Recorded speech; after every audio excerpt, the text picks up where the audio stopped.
अस्सलाम वालेकुम स्टूडेंट। आज के इस लेक्चर में हम बात करने के लिए जा रहे हैं इलास्टिसिटी क्या होती है।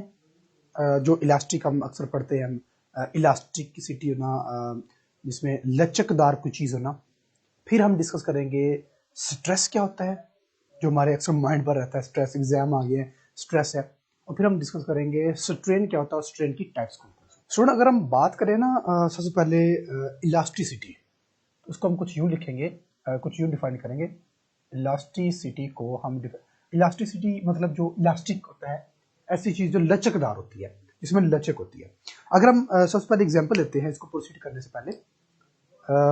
स्प्रिंग, एक छोटा सा स्प्रिंग को हम पकड़ते हैं, इस तरह से खींचते हैं, छोड़ते हैं, वापस अपनी शेप में आ जाता है। ठीक हो गया। हमारे पास एक स्केल है, स्केल को हम पकड़ते हैं, बेंड करते हैं, फोर्स लगाकर, ज्यादा बेंड नहीं करना, टूट जाएगा। थोड़ा सा फोर्स लगाते हैं, बेंड करते हैं, छोड़ते हैं, वापस अपनी शेप में आ जाता है। That's elasticity. ठीक हो गया। मार्कर है, इसमें मैं फोर्स लगा रहा हूं, ये थोड़ा सा बेंड हुआ, हल्का सा बेंड हुआ, आपको फील हो रहा है, मुझे फील हो रहा है, हल्का सा बेंड हुआ, छोड़ूंगा, वापस अपनी जगह पे चला जाएगा। That's called elasticity.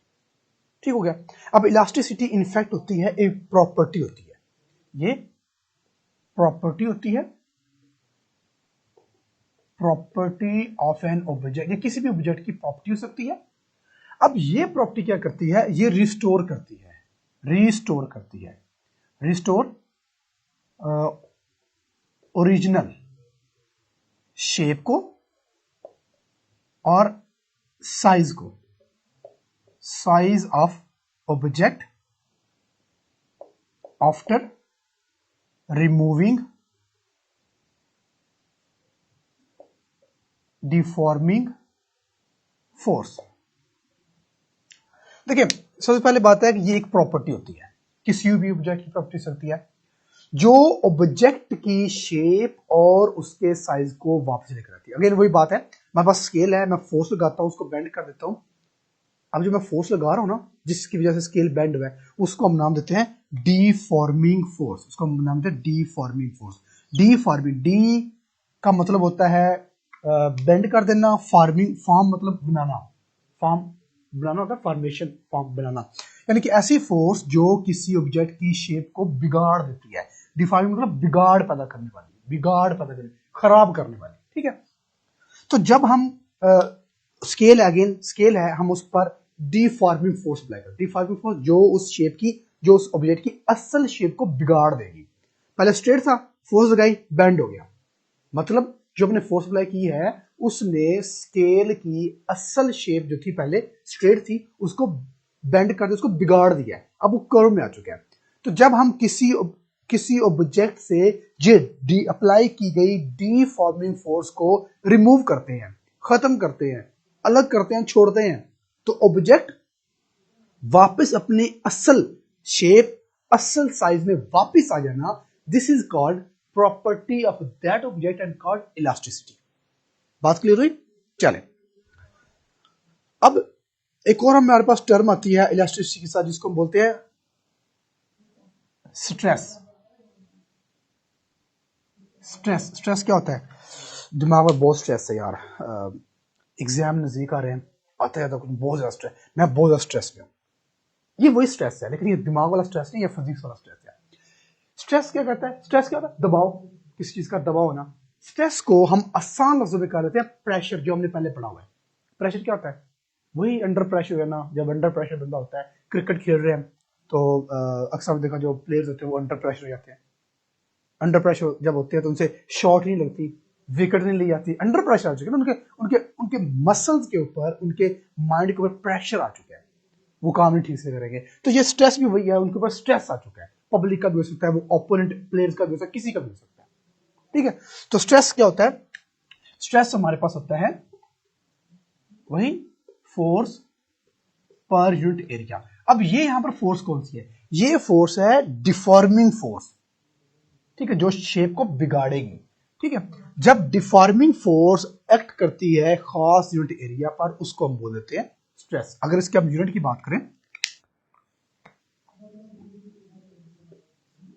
अगर हम स्ट्रेस की यूनिट की बात करें, तो स्ट्रेस का यूनिट होता है हमारे पास वो वही फोर्स है, तो न्यूटन पर मीटर स्क्वायर या फिर nm-2। ठीक है, ये हमारे पास होगा। ठीक हो गया। अच्छा, जब हम स्ट्रेस अप्लाई करते हैं, स्ट्रेस वही प्रेशर, वही अगेन बात पर आ जाए, स्केल है, हमने उस पर फोर्स अप्लाई किया। फोर्स कौन सी फोर्स थी ये मैं अभी हमने बात किया, ये थी डिफॉर्मिंग फोर्स, जिसने उस स्केल की शेप को चेंज कर दिया, डिफॉर्मिंग फोर्स। तो यहां पर ये कौन सी है, ये भी डिफॉर्मिंग फोर्स है। इसका मतलब है डिफॉर्मिंग फोर्स अप्लाई कर रहे हैं मतलब स्ट्रेस अप्लाई कर रहे हैं। तो स्ट्रेस जब हम किसी ऑब्जेक्ट पर अप्लाई करते हैं, चलिए स्ट्रेस को भी रहने दें, जब हम डिफॉर्मिंग फोर्स अप्लाई करते हैं किसी ऑब्जेक्ट पर, तो उस ऑब्जेक्ट का साइज, शेप, वॉल्यूम सब चेंज हो जाता है। जब हम छोड़ेंगे तो वापस आ जाएगा। अच्छा, एक और चीज है, कुछ ऑब्जेक्ट ऐसे होते हैं कि जब हम फोर्स अप्लाई करते हैं वो डिफॉर्म हो जाते हैं, जब छोड़ते हैं तो वापस नहीं आते, वहीं पर रह जाते हैं।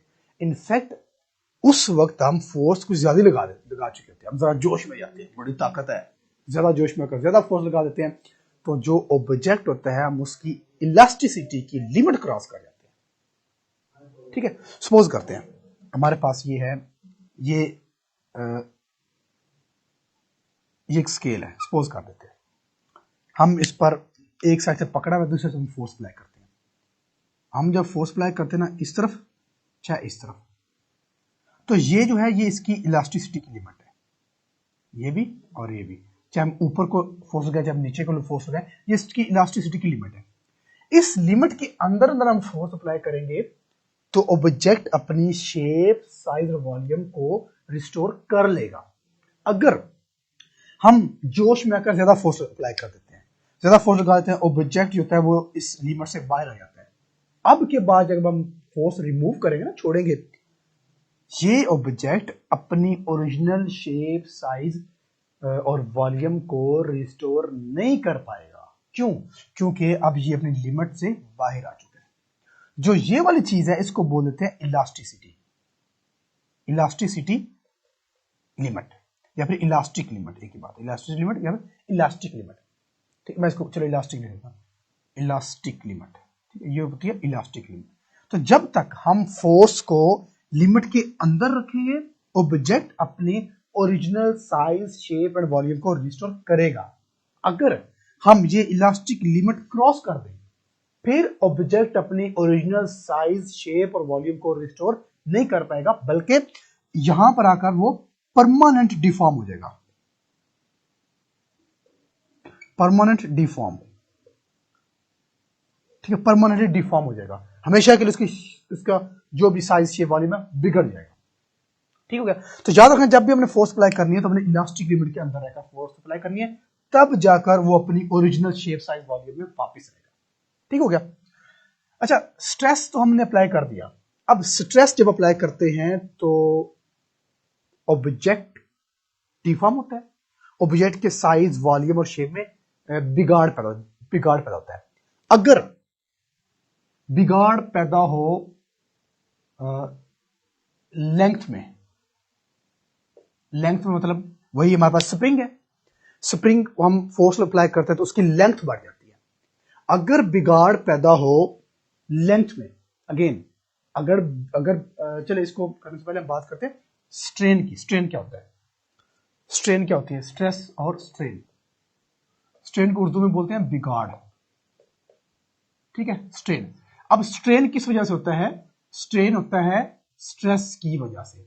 जब हम स्ट्रेस अप्लाई करते हैं तो उसमें बिगाड़ पैदा होता है, शेप, साइज, वॉल्यूम चेंज हो जाता है, उस चेंज को बोलते हैं स्ट्रेन। स्ट्रेन क्या होता है? स्ट्रेन होता है बिगाड़ पैदा होना स्ट्रेस की वजह से। ठीक है, हम पर स्ट्रेस है, एग्जाम करीब आ रहा है, हमें आता जाता कुछ नहीं है, माइंड पर स्ट्रेस है। उस स्ट्रेस की वजह से ना तो पढ़ा जाता है, ना खाना खाया जाता है, ना कोई और काम किया जाता है। क्यों? क्योंकि माइंड के अंदर बिगाड़ पैदा हो चुका है। किसकी वजह से? स्ट्रेस की वजह से। ठीक हो गया। तो स्ट्रेस क्या होगा? बिगाड़। जो क्या होता है? स्ट्रेन होता है बिगाड़, जो कि स्ट्रेस की वजह से होता है। ठीक है, अब स्ट्रेन जो होते हैं, जो बिगाड़ पैदा होते हैं, वो एक टाइप का नहीं होता, वो 3 टाइप के हो सकते हैं, 2 टाइप के हो सकते हैं, कोई भी टाइप हो सकती है। अगर स्ट्रेन हो लेंथ में, मतलब अगर लेंथ में चेंज आए, अगर बिगाड़ हो लेंथ में, तो उसको हम बोल देते हैं टेंसाइल स्ट्रेन। क्या बोलते हैं उसको हम? Tensile strain. अगर बिगाड़ हो लेंथ में उसको हम बोल देते हैं टेंसाइल स्ट्रेन। अब टेंसाइल स्ट्रेन क्या होता है? और change in length divided by original length. ठीक है, मतलब चेंज इन लेंथ क्या होगा? Del L divide by L O. O stand for original length. ठीक हो गया। अगर बिगाड़ हो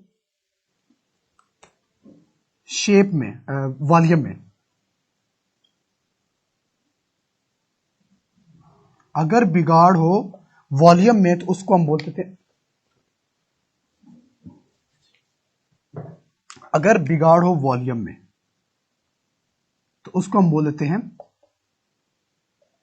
tensile volumetric strain. Volumetric strain. ठीक है, लेंथ में तो टेंसाइल स्ट्रेन, वॉल्यूम में तो वॉल्यूमेट्रिक स्ट्रेन। तो ये भी हमारे पास अगेन वही आ जाएगा, change in volume divide by original volume. Change in volume क्या होगा? Del V divide by V naught. ठीक हो गया। अगर थर्ड चेंज हमारे पास है शेप में, अगर शेप में चेंज, अब जो शेप वाला चेंज है ना ये हमारे सिलेबस में नहीं है, लेकिन आपको पता होना चाहिए। हमारे सिलेबस में जो सिर्फ टेंसाइल स्ट्रेन और टेंसाइल स्ट्रेन डिस्कस किया हुआ है, वॉल्यूमेट्रिक स्ट्रेन नहीं है हमारे सिलेबस में 9th में, और शेप वाला नहीं है, लेकिन आपको आइडिया होना चाहिए क्या होता है। तो जिसको बोलते हैं शियर स्ट्रेन। शियर स्ट्रेन, तो शियर स्ट्रेन क्या होगा? चेंज इन एंगल, ये एंगल में आ जाएगा, change in angle divide by original angle theta. तो आ जाएगा change in theta divide by original theta. ये कुछ इस तरह से आएगा। खैर ये आपके सिलेबस में नहीं है, आपके सिलेबस में टेंसाइल स्ट्रेन है। अच्छा, अब बात करते हैं इसके यूनिट की।